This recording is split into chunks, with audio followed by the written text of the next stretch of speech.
Paris অলিম্পিকে কি খাবেন ক্রীড়াবিদরা, কি থাকছে খাবার মেনুতে, এমন প্রশ্ন অনেকের, যার কিছুটা ইঙ্গিত দিয়েছে আয়োজক কমিটি। বলছে অলিম্পিকের 60% খাবারই হবে মাংসমুক্ত। কার্বন নিঃসরণ কমানোর লক্ষ্যে এমন সিদ্ধান্ত বলেও জানান তারা। প্যারিস অলিম্পিকে 60% খাবারই হবে মাংসমুক্ত। আয়োজকদের এমন ঘোষণার পর থেকেই চলছে জল্পনা। কি থাকছে অ্যাথলেটদের খাবার মেনুতে? নগদের কাছে সব গ্রাহকই প্রিয়, তাই তো সারা দেশে ক্যাশ আউট চার্জ সবচেয়ে কম।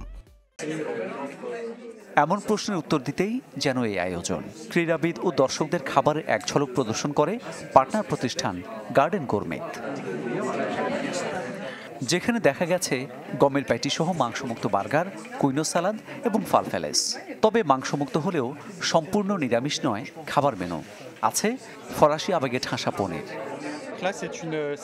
এটি একটি নিরামিষ সালাদ যা কুইনো এবং শাকসবজির মিশ্রণ দিয়ে তৈরি।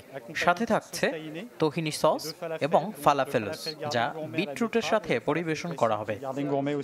33তম অলিম্পিক ও নিজেদের ইতিহাসে তৃতীয় আয়োজন স্মরণীয় করে রাখতে প্রস্তুতির কমতি নেই ফ্রান্সের।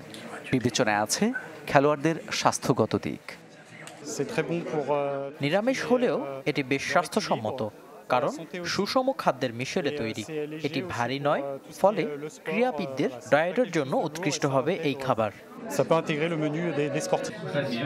কার্বন ফুটপ্রিন্ট কমানোর লক্ষ্যে 80% খাবারই তৈরি করা হবে ফ্রান্সে। অতিথিদের নিরামিষে সন্তুষ্টির জন্য চলছে কর্মীদের প্রশিক্ষণ।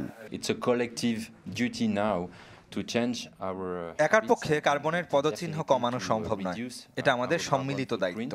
তাই অলিম্পিকে যুক্ত সবাইকে দেয়া হচ্ছে প্রশিক্ষণ। উদ্দেশ্য হচ্ছে অতিথিদের নিরামিষ খেতে উৎসাহ দেওয়া। আয়োজকরা বলছে গ্রীষ্মকালীন অলিম্পিক জুড়ে পরিবেশন করা হবে 1,30,000 পদের খাবার। মামুন উর রশিদ, চ্যানেল 24।